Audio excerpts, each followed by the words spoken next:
This is a voiceless consonant.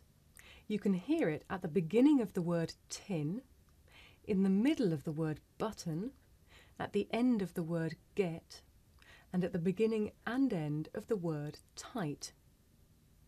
In English, we make this sound with the tongue behind the teeth here. Now let's try. Listen and repeat after me. Tin, button, get, tight. Okay.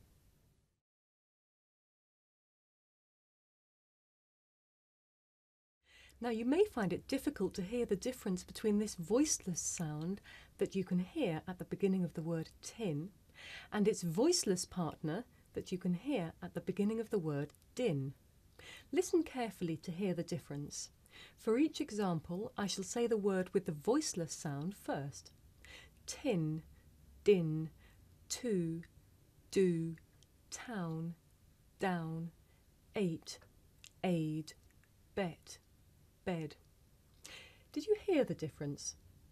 Perhaps you can also see the difference. Watch this. Tin, din. Did you notice how the puff of air at the beginning of tin makes the paper move? Watch. Tin, din. Now let's practice these examples. Listen carefully and repeat.